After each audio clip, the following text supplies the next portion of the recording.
الدكتور مصطفى الفقي أحسن من تكلم عن عصر الرئيس الأسبق محمد حسني مبارك.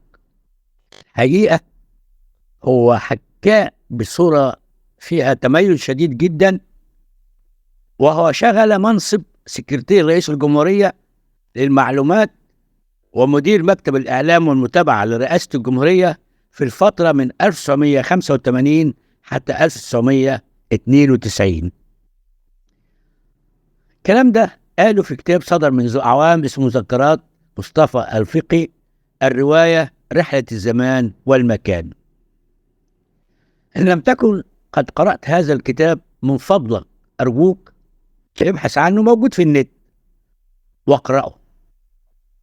سوف تعيش عصر الرئيس الأسبق محمد حسني مبارك في تفاصيل كثيرة جدا في حياته العملية، يعني في القصر الجمهوري فقط، بعيدا عن حياته المنزلية والعائلية.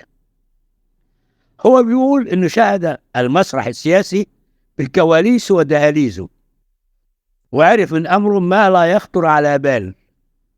وبيقول قريت طوابير النفاق وحشود الدعاية.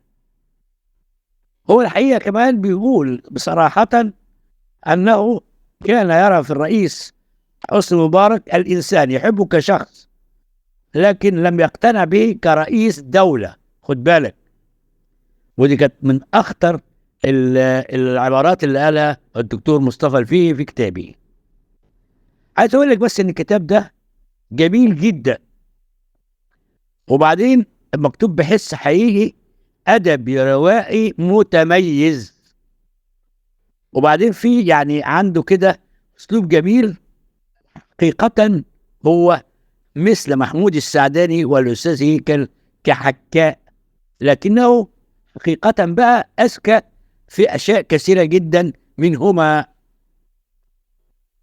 هو يعني تكلم كثيرا جدا عن طفولته المبكرة، وعن كيف أصبح دبلوماسيا بقرار جمهوري، وعن كواليسه في لندن. لكن أنا مركز قوي على فحص الرئيس الأسبق محمد حسني مبارك، لأنه الحقيقة استطاع أن يجعلك لو قرأته سيجعلك تعيش بجوار الرئيس حسني مبارك دقيقة بدقيقة أثناء عمله وسفرياته، وحتى ممارسة الرياضة، وحتى في السونة ذات درجات الحرارة العالية، ومداعبته للدكتور مصطفى الفقي.